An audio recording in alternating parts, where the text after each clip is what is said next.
Niels Pflaeging. Please welcome him.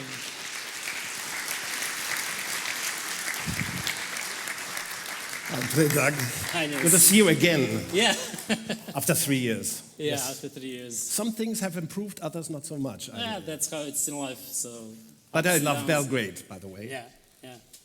Okay, so Niels, these things that I've mentioned in this speech, they are more or less people who know you, they know these things about you. But when we have been talking, like the other day, you mentioned you have some special way of relaxation, how to unwind yourself, sort of a hobby. Yes. So would you care to share it with people?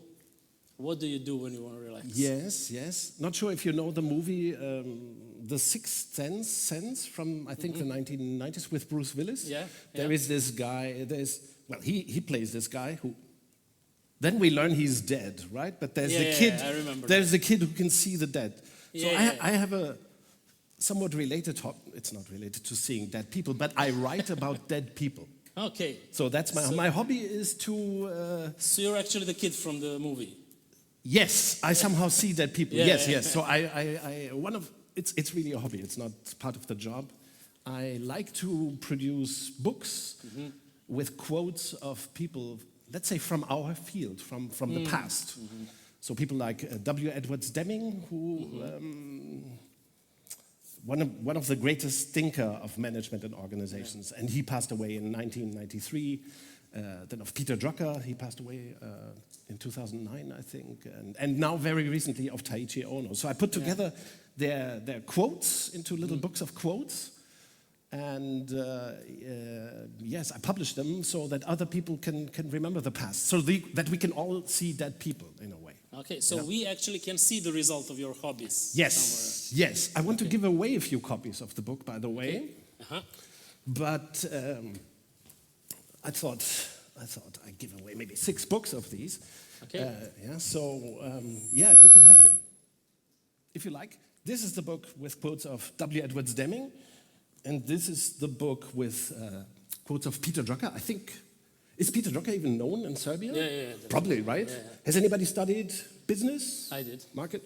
I did too. Yes, that's great. Okay. So we both know. Yeah. If nobody wants this, you get one. Oh, okay, yes? thank you. And this is the book of quotes of W. Edwards Deming. So I would like to give away these copies. If you like, stand up, get here, and I will give them away. Okay. Anyone? But you have to come. You have to come. Great. You have to come. Yeah, don't be shy. Yes? Great. Peter Drucker, okay. You were at an advantage. You were very close. Which one? This one. Yes, Deming. Very good choice as well. Also like this one. Of course, people who are here are at an advantage. You get another one later, because he's a speaker. He's a speaker, wonderful speaker from Israel. Yes, which one? This one? Drucker? Okay, and then I have to give one to the people who came the long way. Sorry, yeah. I will give away a few more books later in the day. Okay, thank you very much. So we can see dead people right now. Yes. Thank you for coming over. Thank you for standing up. Okay. That being said, people, I leave you to the hands of Niels Pflaeging. Yes. Enjoy the keynote speech, and then you will choose the workshops as you like and as you find interesting. Welcome to the Region Scrum Gathering 2025 in Belgrade. Thank you. Thank you.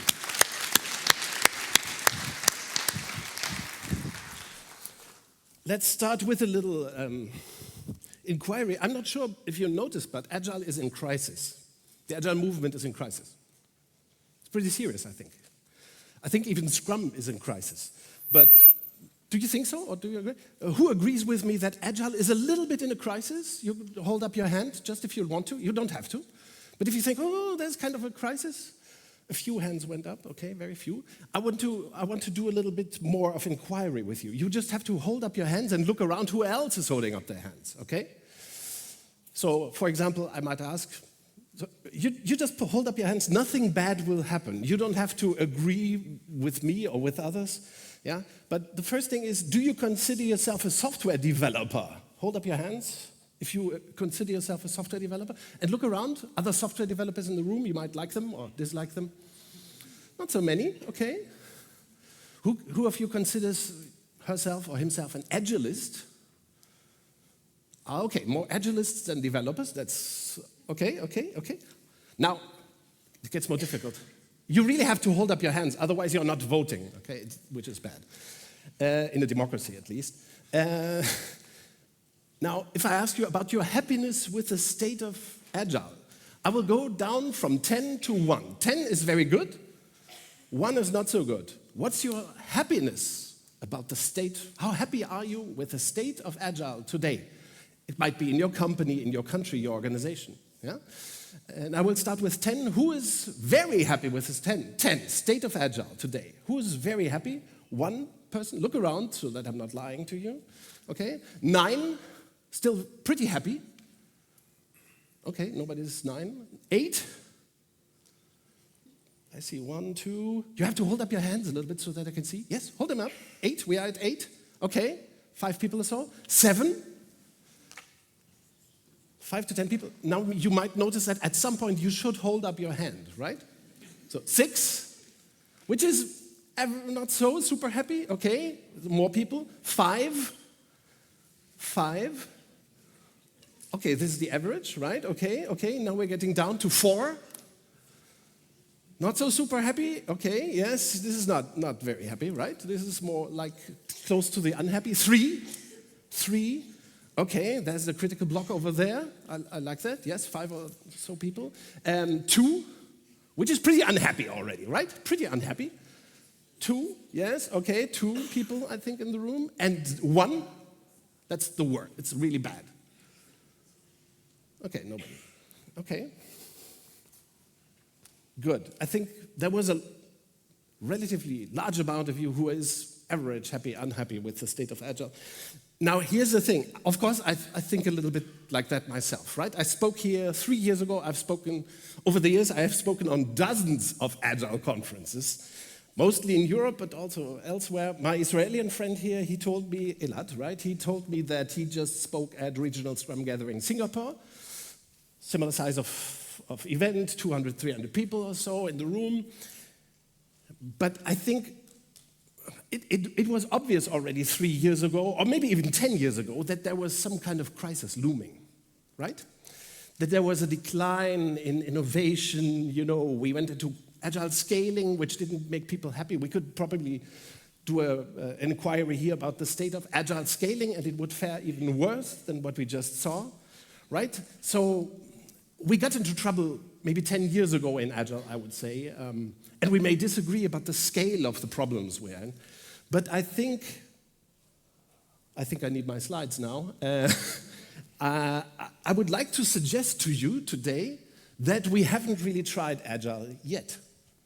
I think this is the best way to confront the problem. It's not to say, Agile is dead, Agile is bad, Agile doesn't work, I have tried, but I failed, we failed, Agile failed, Scrum failed. I think that's all nonsense. I have written stuff like that myself, by the way, over the years. Have you, Elad? Criticizing and being unhappy. But I think the best way to explain the place we are in is we haven't really tried that thing yet. It has eluded us. Yeah? That would mean that even the manifesto of Agile software development isn't quite so good as we thought it was. That means that we might even think about reinventing Scrum, reinventing Agile, that we have to do things differently. And I want to give you 3 facets, 3 views of that. Yeah? I will suggest 3 ways of doing Agile for real, or being Agile for real, or getting to Agile for real. And the first is the newest. It's really new. We only had this idea this year, and I think this is the first conference I'm even speaking about it publicly. So this might be of special interest. And then we have a second one that is about organizational structure. But the first topic is a little bit about Agile teams, Agile software development work, how to make it happen differently. The second is about how to change entire organizations. And the third is about how to make change, or how to not to make it. Yes? So, yeah, let's get into that. I'm bringing you the wisdom of other thinkers as well, not just my own thinking, but also the thinking of an Austrian colleague. We will talk about him in a moment. So this is my first topic. We haven't really tried Agile yet. What does it mean? It means we have ignored the boss. And this is not about Bruce Springsteen, yes, who's also called the boss. No, I'm not talking about Bruce Springsteen, the boss. I'm talking about the ultimate boss in a company is not bosses, CEOs and CTOs and CIOs and top managers. The ultimate boss in software development has always been and must be time. Okay, this may sound strange, yeah? Because time is everywhere. It eludes us. You know, there's a beginning time of this event, and the sessions start at a certain time, and at a certain time we have lunch. At a certain time we get a degree, and then we work, and the work day goes until 5 or 6 or 7. Not sure what's popular in Serbia. Until when did you work last night, last evening, yesterday? 4 p.m. Until 4 p.m. Okay, that's refreshing, yes. So that's good. So you start at 10? At 9. That sounds just like in Germany, by the way, yeah? You start at some point. It's all about time. Everything is about time. Meetings have a time slot and so on. But here's the thing. In Agile, and this may sound strange, we have ignored time. Now you might say, we haven't. We have sprints. We have iterations, don't we? Now, to everyone who works in software development or close to software development, please go through this list. Is this the kinds of things we do in Agile? We talk about estimations, story points, we have Kanban boards or other, whatever, boards. We have retrospectives, we have daily stand-ups, we have sprints. Who of you has sprints in software development? Most of you? Okay. Yes? Any questions about the list? Is something missing? Something important that you have in your company or in your team or in Serbia that's maybe missing from the list? It's all well known, right?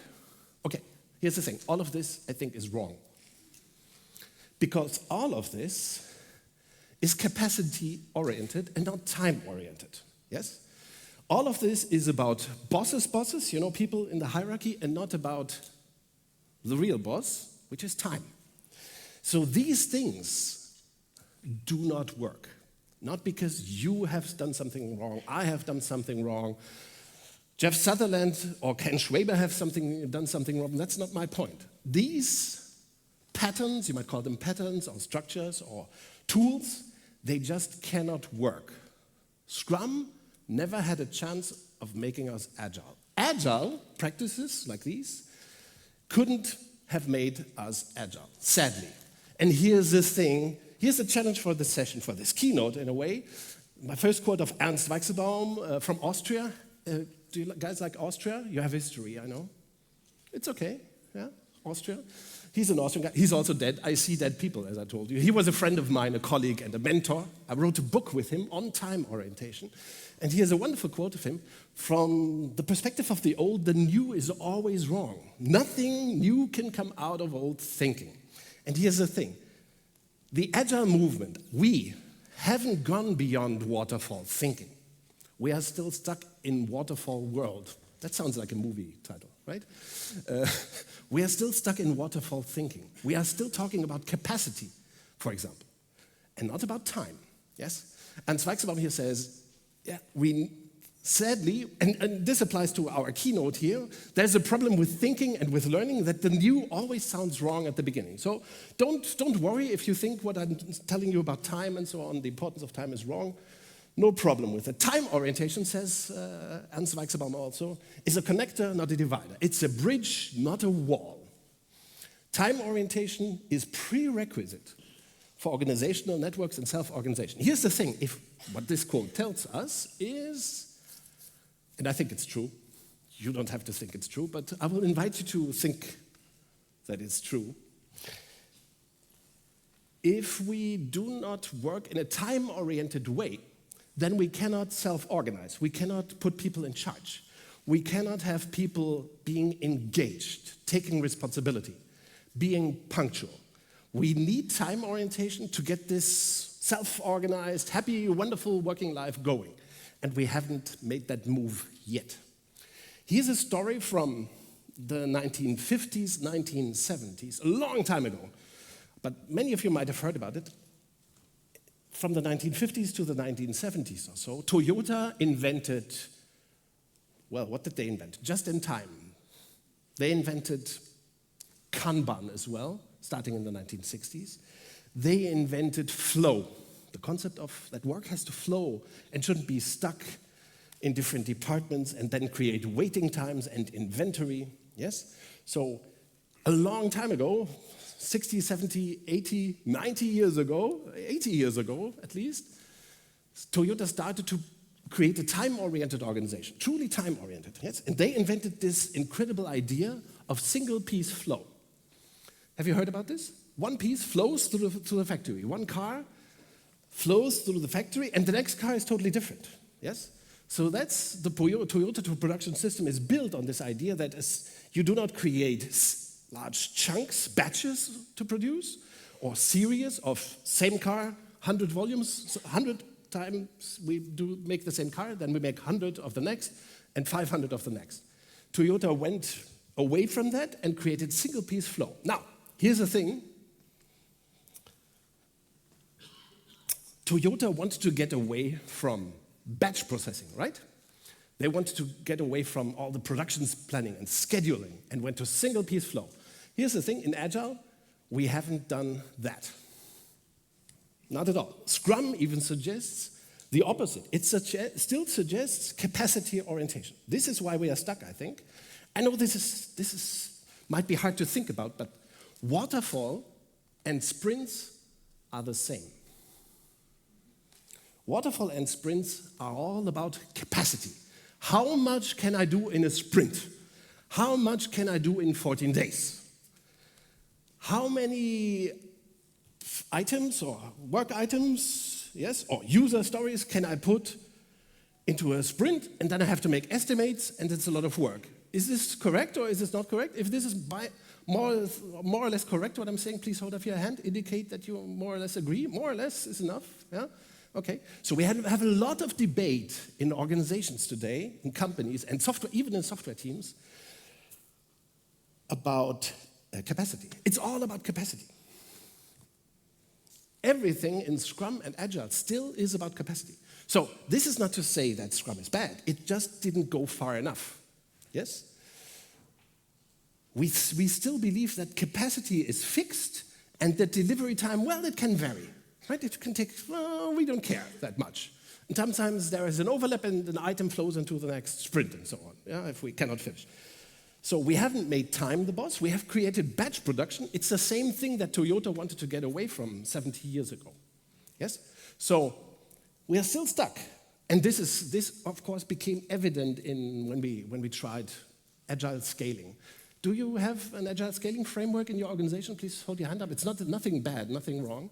Do you have an Agile scaling framework in your organization? Some have. Okay, good.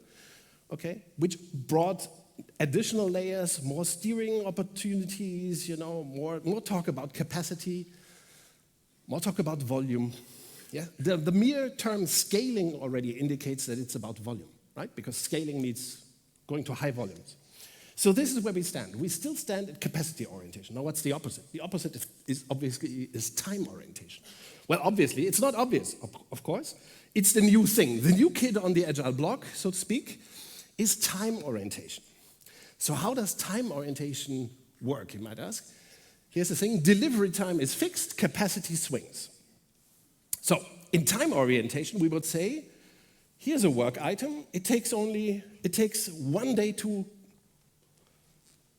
make, to realize, to program, to code, including the test writing, of course, because we're talking about test-driven development and pair programming and that kind of stuff. So we can make it happen in 1 day, or we can make it happen in 2 days, or in 3 days. That's time-oriented.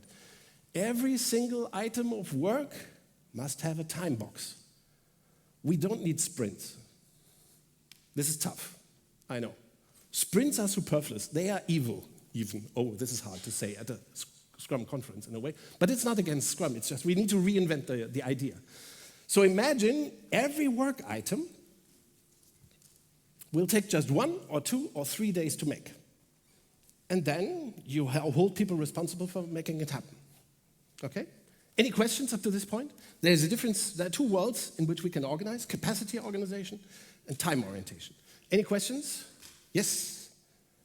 Yes? Where is the goal? The goal. Okay, that's an interesting question. Can I invite you to say more? What do you mean? Where's the goal? When we talk about Scrum and sprints, usually we have a goal that we want to achieve Yes. in 1 week, 2 weeks period. Yes. And usually we're not focusing on capacity. Yes. What we're going to do, but how are we going to achieve a certain goal? Yes. Oh, fabulous question. Do you know what my answer is? Not yet. Can anybody guess?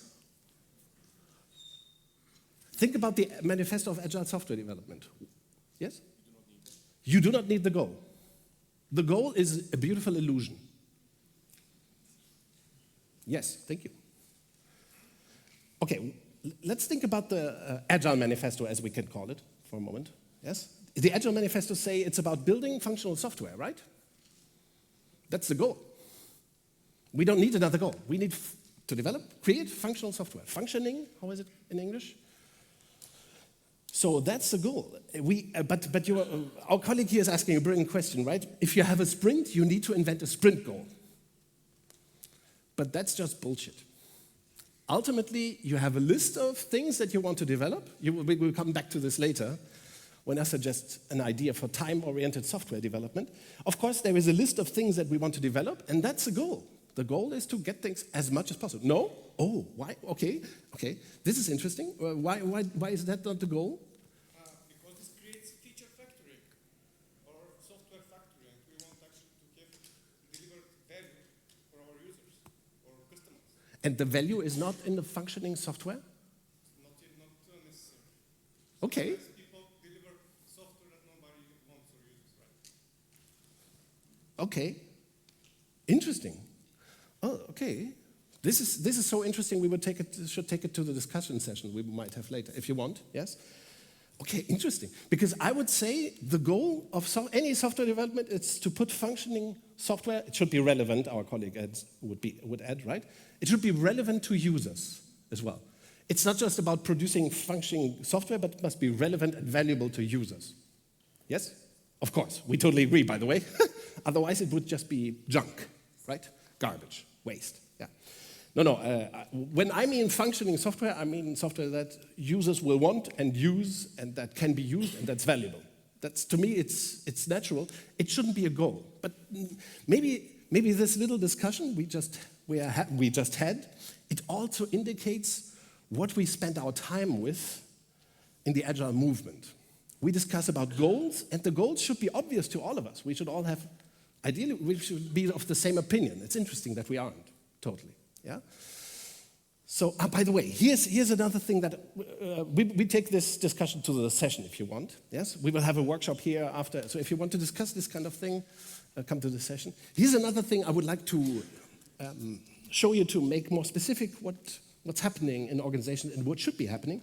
I believe that most of the time when we are in Agile, we talk about the left kind of things. Scaling, backlog, story points, throughput, estimation, capacity utilization.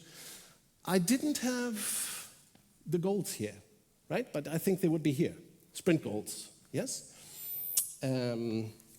Quarterly planning, big room planning, PI planning, and so on. So we plan a lot, we estimate a lot, we think about capacity a lot. The opposite would be to talk about punctuality.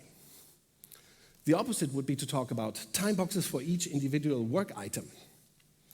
The opposite would be to talk about what can I do in the day, the daily portion. If our colleague here starts at 10:30 and works until 3:30, I'm exaggerating. He starts at 9 and goes until 4. What is the daily portion? What's the things that he could do if he's a programmer, for example? Yeah? How does that work? And how is it possible to organize the work so that our colleague here can get the job done in a day or in 2 days or in 3 days? What's the daily portion? Or what's the white space? Do we want a programmer, a developer to work the whole day, or do we want developers to have white space in which they don't have to produce, don't have to be productive on software development, right? So the vocabulary, and this is just to give an example, the language in time orientation is entirely different than the language in capacity orientation, it's better to design punctuality than to manage delays. Here's what I think, and I work with software clients, of course, I work with software companies. I think we manage delays most of the time. We do not do, we spend a lot of time managing delays and rearranging and estimating and forecasting and planning. Ultimately, we manage delays. We do not do the work, but we manage delays. We do not build a system for punctuality, but we manage delays. So I recently published, this is just less than 2 weeks ago, we published a new approach, let's say the new Scrum, or you can call it Scrum Plus. It's called time-oriented software development, right? Time-oriented software development. This is the white paper. You can download it online. I will show you the link on one of the slides. You can download it in a PDF version. This is the printed thing. So this is a research paper about an alternative, a time-oriented alternative to software development. And some of the first readers, some of my LinkedIn contacts who are Agilists and software developers, they responded like, oh, this looks just like XP. Yeah. This looks very similar to Scrum or something like that. So to show you what one of the key differences of time orientation compared to other forms of software development approaches is this. This is one of the innovations in time-oriented software development. As you can see, it's the OK point. So this is an innovation. Do you guys have an OK point in your software development? Probably not, right? So what does the OK point do? And here's the thing. Software development, here's one first thing. Who of you believes that software is developed by teams? Please hold up your hand if you believe that software is developed by teams.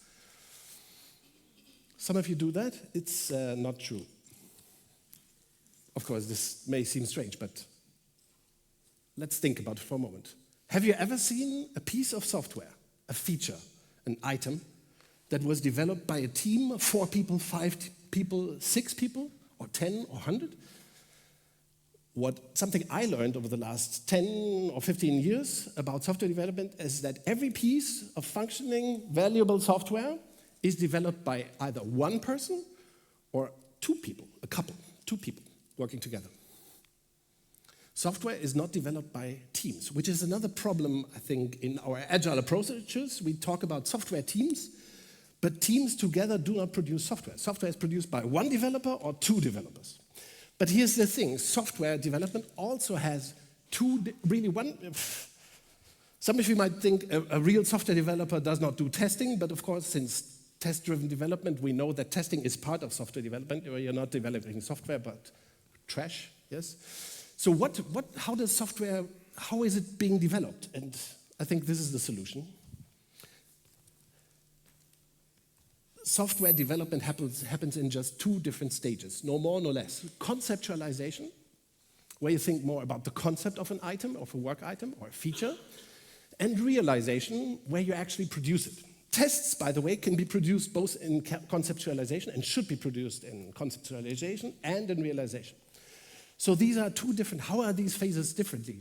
If you call them phases, conceptualization is more about thinking about the thing, the feature, let's say. And you do not necessarily have to be a coder at all. Some people can conceive software features without being coders, yes? In realization, you actually need people who can code, yes? The latest. You should always also have people capable of coding doing the conceptualization. But basically, there is a difference between the 2 activities. Do you see it? And here's the thing. If you think about software development, 1 or 2 people conceptualize the thing, 1 or 2 people realize it, and realization should always be time-boxed. Realization should never take more than 3 days. It can take 1 day, 2 days, or 3 days. This is time-oriented software development.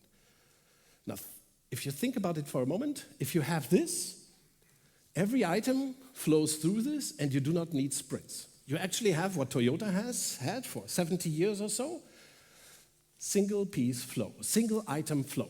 It's very simple, right? But it means that 1 or 2 people do the conceptualization for an item, 1 or 2 people realize an item. They do not have to be the same people. And these people, the realizers and the conceptualizers, shake hand at the OK point. And they agree we do it like this. At the OK point, there is a handshake. Yes, thanks for asking. Are you asking a question or making a comment? Yes? Question, Good. definitely. So, where does the product discovery and design and the technical design happen? Is that all in conceptualization? Yes, some of it may be or is before. We will turn to that in a moment. Yes, some of the... But for an individual item, the conceptualization is here. Okay, so the day that you mentioned that the colleague is working, he has a day, he can do something, right? Our friend here who works 4.5 hours per day. Yes, yes. Of course, I'm just joking. The work that is actually necessary for him to be productive in that time Yes. is not included in that. It happens way before. No, he could be, if he is a realizer, then he, But it has to be ready for him to sit down and code. So yes. the discovery, the research, the design, the technical concept, everything was done prior to his 4 hours.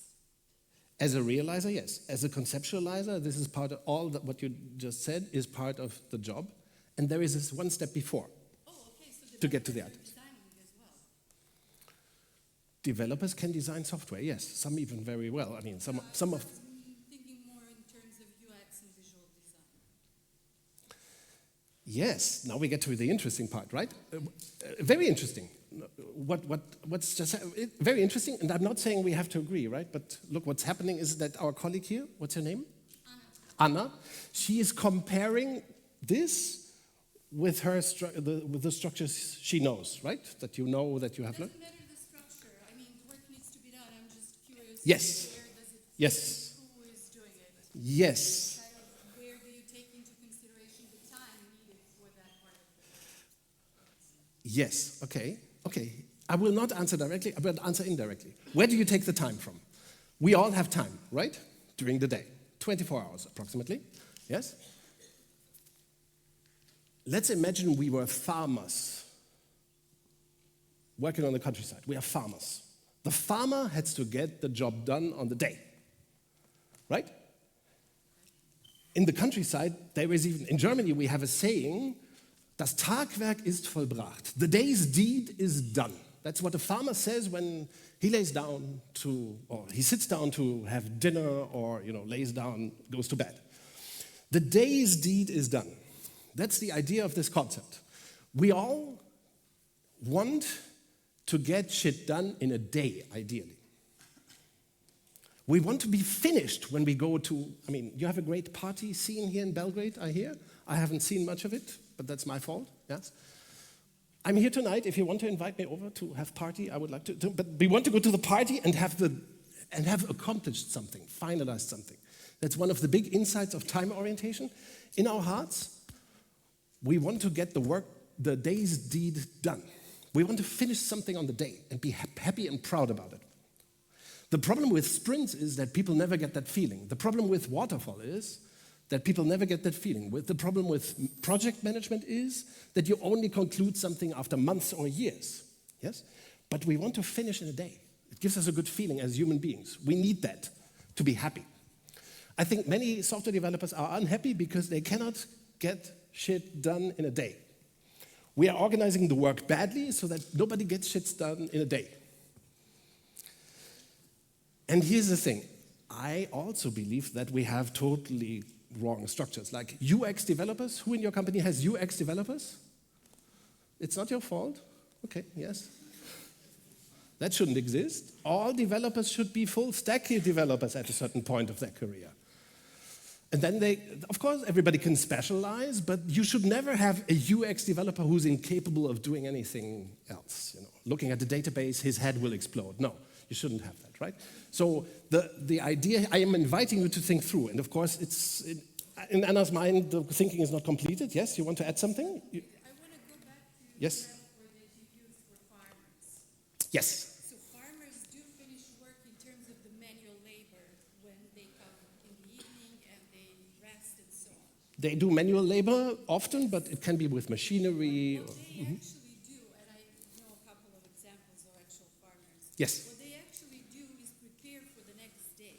Yes. Start planning and start thinking about what they need Yes. in order to be ready for the morning to be actually Yes. Yes. Sometimes you have to prepare for the next day. Yes. work. But what are you actually inviting us to do is what? Plan in our spare time when we're home? No, very good.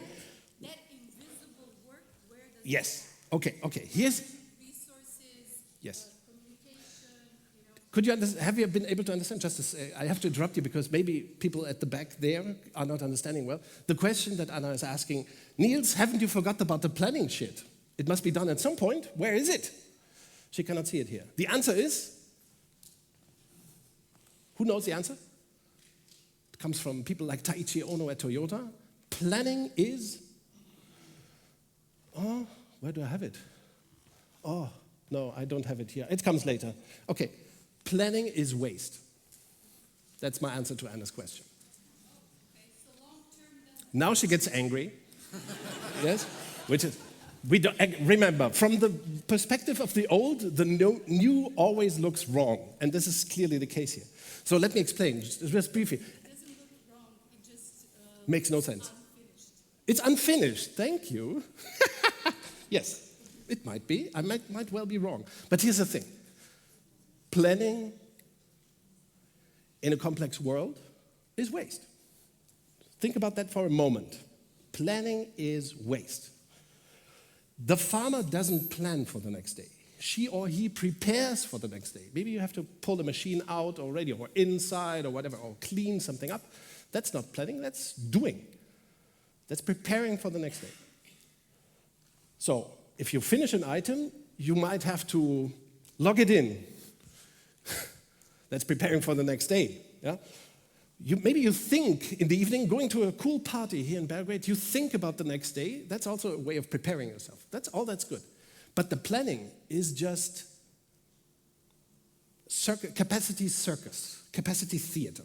Yeah? I know this is hard to imagine. Software development without planning. But I will give you, our colleague Anna here already gave you a possible answer. Maybe I just didn't think this through properly. Maybe I just do not understand things. It might be. But here's the thing. By the way, one of the most important things to get rid of, I suggest you get rid of estimation, of dailies, of retrospectives, of planning meetings, of all sorts. Just scrap them. So what's the alternative? The alternative is TTEO, talk to each other, which is something that sadly Agile hasn't produced as much as I would have liked. Do you think that people talk to each other enough in software development? Clearly not, we both agree, right? So this is one of the most important things, and this is also part of the answer. Why is planning superfluous? Why is it wasteful? Because if you talk to each other, you don't have to plan. This is hard, right? Talk to each other. There's a problem, talk to each other. You run into trouble as a realizer or a conceptualizer, talk to each other. At the okay point, talk to each other. This is the one big rule of time-oriented working. Talk to each other. If there's trouble, ask a friend. In Denmark, they call this concept ask a friend. So if you are a surgeon, before doing the surgery, ask a friend. Ask a colleague for advice. In the doctors and the lawyers call this consultation. Yeah? Talk to each other. It's very helpful. It's the best technique ever invented in human history, I think. And the loo. Where exceptions reign, no robust system can ever emerge. I think this is one of the troubles of agile systems that we have created. There are always exceptions, yes? At one of my clients I'm currently working with, everything was an exception, all the time, yeah? Everything was special. But if you have a system where everything is an exception, then what can you count on? The answer is nothing. So you need to create some discipline. The best way to create discipline is not to have bosses or planning. It's to make time the boss. Yes? So here's a little addition that might give some answers. Of course, if you want to produce through flow, if you want work items that take 1 day or 2 days or the maximum of 3 days to realize, and this must be defined until the okay point, conceptualizers must define, they must create an idea, a good idea, how long it will take to realize an item. 1 day, or 2, or 3, right? But where do the items come from? Our colleague Anna might call this planning, but we do not call it planning.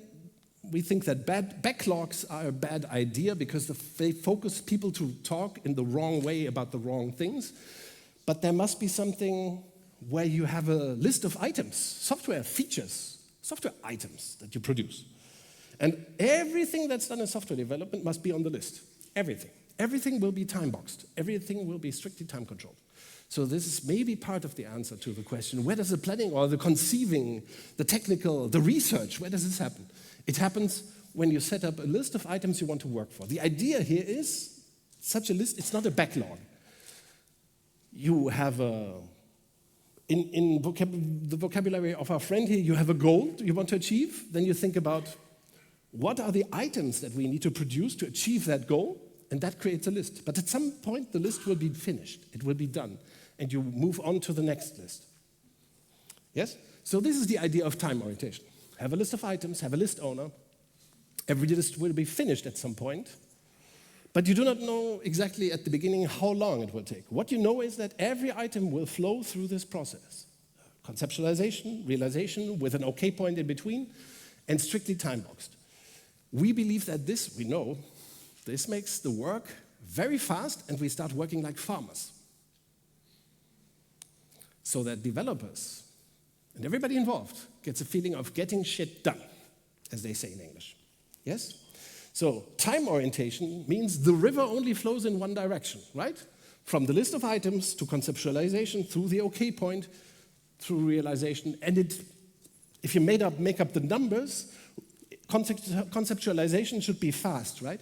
How long do you think how long will it take to develop a feature if it's doable in just one item, one work item? How long will it take to develop? 4 days? No, not 2 months. Very good. Why would it take 2 months? Today. Today you never know, because everybody says, oh, this is art. No? Here, you will conceptualize it. That might take 20 minutes, an hour, 2 hours, half a day, maybe more than a day, but let's imagine it takes a day. That's a long time to conceptualize an item, doing the research, etc.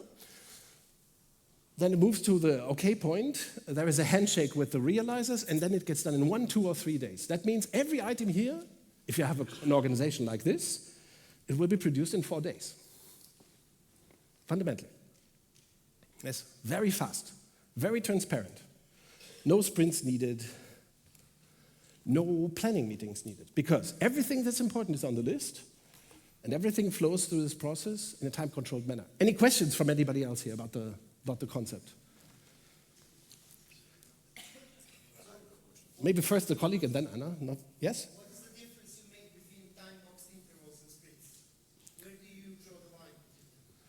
Well, increments, yes. The intervals, you mentioned that all the work gets done in time-boxed. Everything is time-boxed. Yes. Conceptualization, time mobilizations. How do you differentiate that from sprints? How do you manage to? How do you differentiate time boxes from sprints? Where do you see the difference? Okay. I thought I had explained it, but let's try. Can you try to answer? What's the difference between these time boxes here in realization and a sprint? Do you see? I can see the difference if you do corporate and you do sprints badly. No. All sprints are bad. But what are time boxes? Okay. What's a sprint? A time boxed interval. Yes. For what? What's inside a sprint? To get stuff done. And ideally, not change the work during that. Exactly. But what's inside a sprint? What happens inside a sprint? You should develop an increment. No. It can be as small as 3 days or as big as 3 days. Okay, then what's an so what's an increment? What's inside an increment? Very good question. This is key to what I'm telling you. The salvation for us, Agilists, Scrum people, software developers, is to move from that thinking to this. So what do you, and of course, our colleague here asks about what's really the difference? I don't see the difference. So what's the difference between an increment and an item in this concept? Do you see it? Who sees it? Let's say we have 14 days sprints. Yes? And you do one increment per sprint? Is that what you do? No, I usually do 1 week to 3 weeks, but doesn't matter. You can Wait, then it's not even a sprint. See what we are doing? Everything is sloppy. A sprint is supposed to be a fixed interval, let's say 7 days or 10 days or 14 days. So 14 days is probably the most widely used, right? Let's say 14, a sprint for this session, 14 days, that's a sprint. How many increments do you do in a sprint? Do you know? Okay, so you do not know your capacity. Okay. But our colleague here suggested that you do one increment in a sprint. Yes? Something that's called throughput. Okay? Yes, you have a throughput in sprints. Yes. Yes? So if your team is experienced team, so you can calculate, okay, we are doing, let's say, 10 Yes. increment in a sprint, so you will know that you can predict it. Yes. So you know from experience that your throughput is more, for a 14-day sprint, is maybe 10 increments. So you fill every sprint that's coming with 10. The product owner does this usually in Scrum, right? Fills the sprint with increments. It can be 10, and then you do some estimation thing, maybe, yes? To say, oh, maybe this time we do 12 because the individual increments are smaller, right? Isn't that what you do in Agile on Scrum? No? Okay. Interesting. Oh, okay. Yes? Yes, but the capacity thing is just what we just talked about. What's the capacity of a sprint?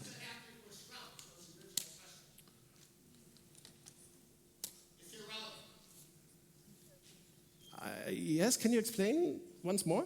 I just did. The output of a sprint is a sprint goal. No, it isn't. Okay, this is interesting. This is interesting. So you believe that the goal is the value. The goal is the deliverable. This is the second time that this hypothesis has come up, right? Nothing against it. I just want to mark it. Okay, that's a classic. I just did, by the way. Again, the sprint goal, here's what goals are. In our lives, for example, you might have goals, right? I want to be a surgeon. I want to be a lawyer. I want to be a software developer. I want to be an artist. These are goals, right? And then life happens, and you might become something entirely different. Yes? So do you later ask, I didn't become a painter or a trumpeter or a surgeon? So goals are a nice thing. If you need something to strive for, that's good, yes? But then again, your life is very different. What happens, what's life in a sprint? Life in a sprint is working to deliver functional and valuable software to external clients or internal clients, right? The goal is always the same in software companies. It's always the same. Deliver functional, relevant software. Right or not? No.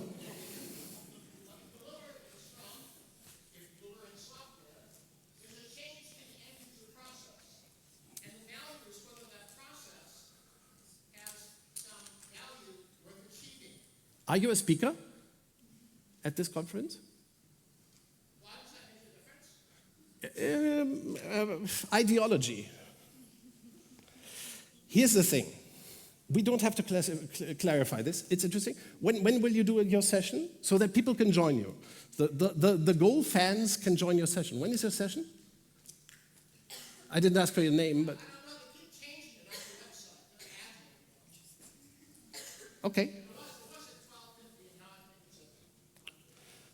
Okay. So there will be later, apparently there will be a session on goals, and other sessions will be, I know Elad's session will be about work, so you can pick, yes? I believe that goals are nice, they might give us orientation, but ultimately the focus, the content of what we do is to deliver something valuable to clients, internal or external. Software, in our case, if we are software developers, yes? But if we produce consumer products, it might be consumer products, it might be a machine or a car or whatever it is. But we can discuss this in further sessions. I find this fascinating. I never had two points, 2 questions, or let's say additions to my talk being made about goals. So this seems to be an interesting point for our discussion today. Yeah?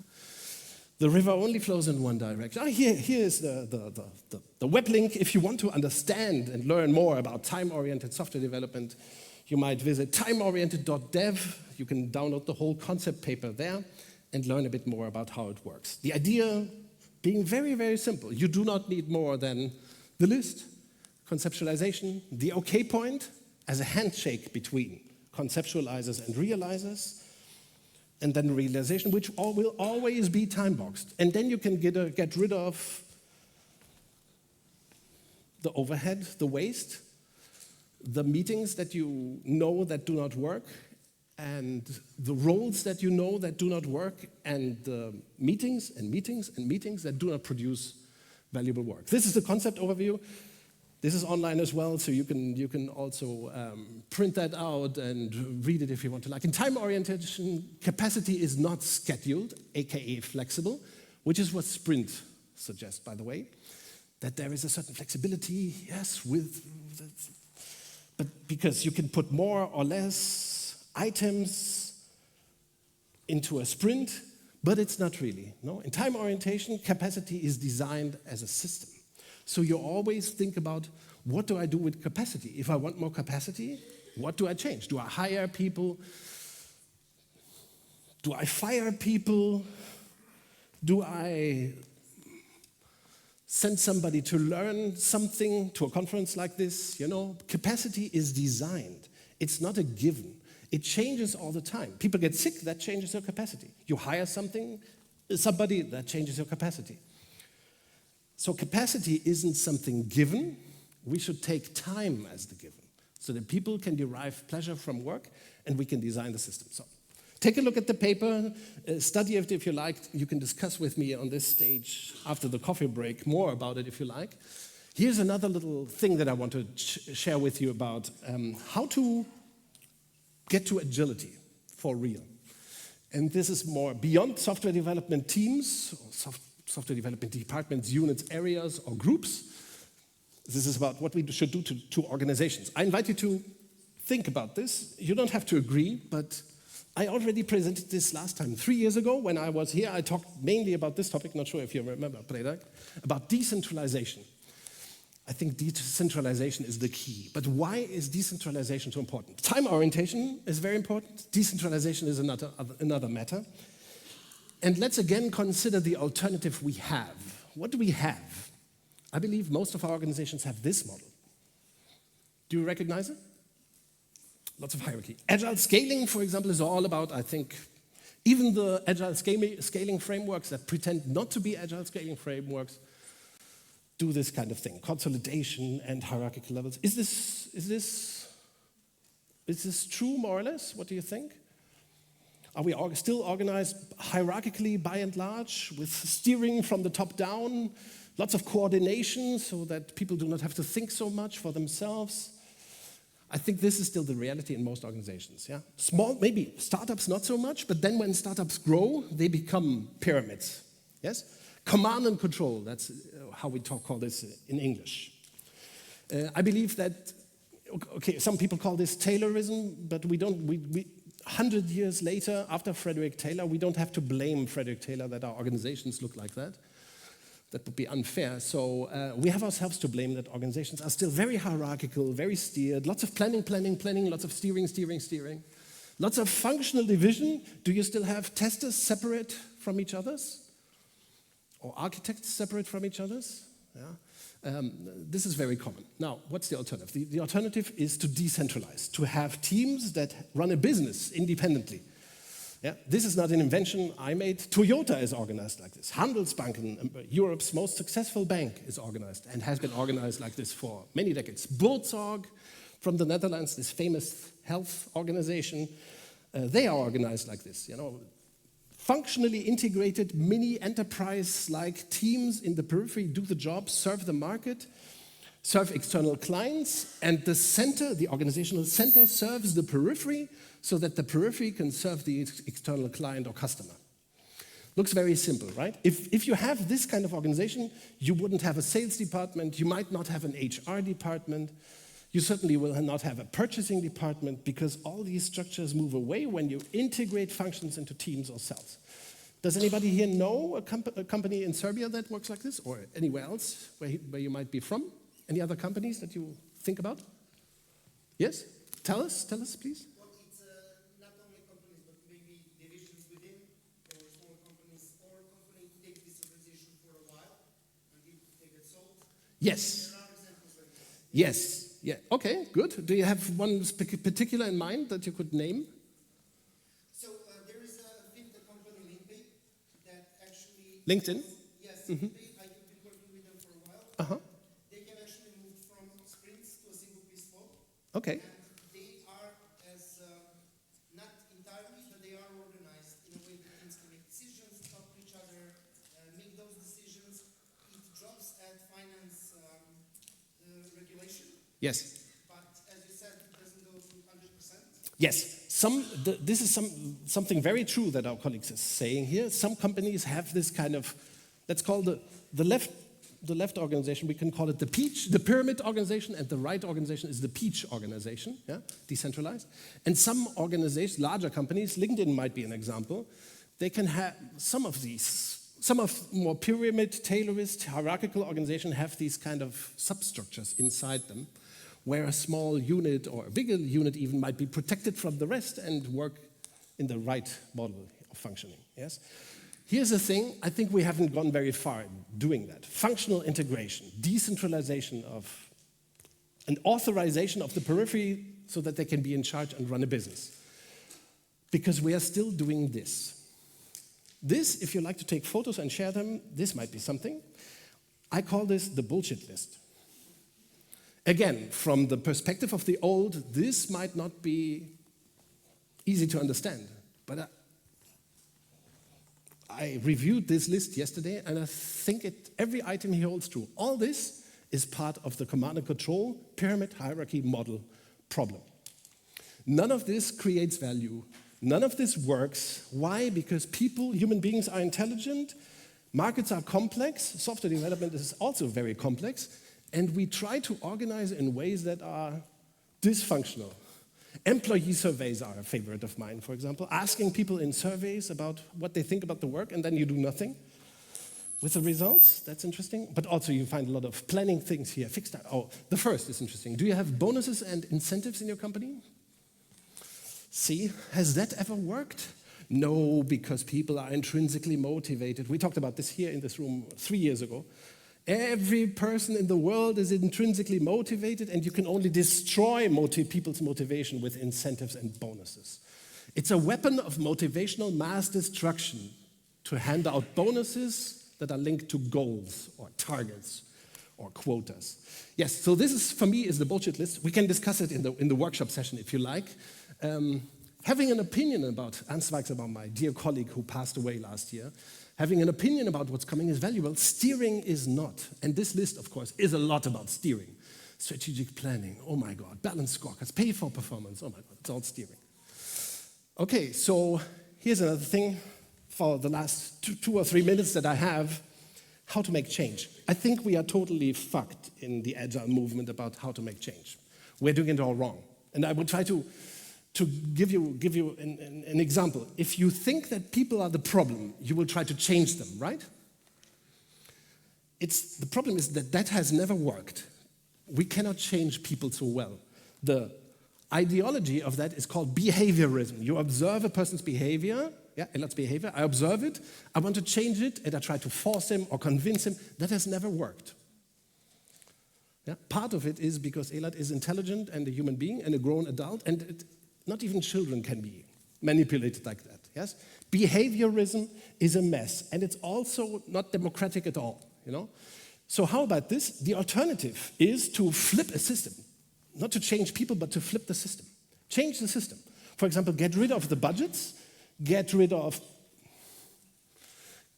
sprints, and everybody's behavior will change. Get rid of annual planning, get rid of bonuses, everybody's behavior will change. So instead of changing people, which takes a long time, and it's also impossible. How about changing the system, flipping the system, so that people can adapt to the new system? Yes? If you take away bonuses or sprint goals, of course people's behavior will change. They will talk about different things. They will stop talking about the sprint goal. They will talk maybe about the work, maybe about features, maybe about if a feature is usable or good to build, or if it's not good to build. So the dialogue, the discourse, the conversation changes immediately. Here's the thing, you will say, oh, it's our culture is wrong, but sorry, that's just another mistake that we make.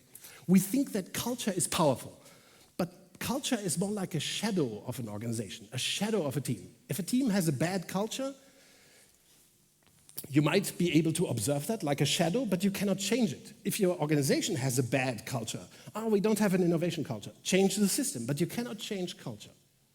Nobody has ever changed culture, by the way.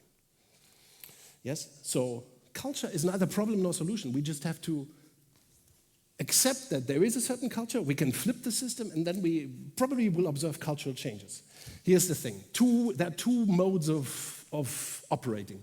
You can optimize a system. Toyota is also famous for that. Kaizen, continuous improvement. That's very good. But there's also an art of overcoming the system. Usually not practiced at all. Yes? If you work at a large company, probably nobody is even aware that there's a different way, a way of working on the system, flipping the system, changing the system, eliminating stuff, doing organizational hygiene instead of trying to change people. So here's the thing. If we want to transform, if we want something like agile transformation, we have to learn doing the right kind of thing, working on the system instead of just optimizing. Optimizing is good, but if the world changes, we also have to overcome the system, make it more time-oriented, make it more decentralized, make it more agile. And I think in the agile movement, we haven't done enough. And this means overcoming patterns of thinking, of course. That's the real challenge, to question our patterns of thinking. Are they really working? Are the things we observe that are not working not related to our own patterns of thinking? For example, just to relate this back, when our colleague Anna here asked about what about the planning, that's a pattern of thinking. My pattern of thinking is organizational planning is always useless. That's a different kind of pattern, and it's very interesting to see what differences it produces. Yes? Here's another last advice, because I only have 0 minutes left, probably. Yeah. Okay, here's the thing. Stop this. Stop being fixated on acceptance. Or let me talk like an American for a moment. Fuck acceptance. Acceptance doesn't work. If you have kids, who here has kids? Children? Yeah? Have you ever tried to convince them of something? It never works, by the way, right? It never works. Even worse with adults, yes? So trying to produce change by convincing people doesn't work. What we should do is we should invite people to do something differently or to do something and engage in it, and then we can change things together. That is called chosen agency. Most of what we do to change things is fixated on it. We are fixated on people's acceptance. If you do not accept this, I will be unhappy. If our 2,000 employees do not accept this change, they will all be fired. That's fixation on acceptance. It never works. It's bullshit, yes? Instead, we should invite people to make the change for themselves, to work on the system together. Then we can transform fast.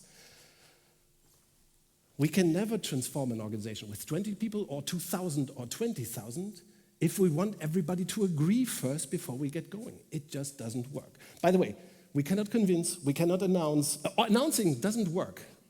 Motivating doesn't work. Leading change, getting people in the boat, drive them. That sounds like violence already, right? To kick off, implement, that also sounds like declarations of war, right?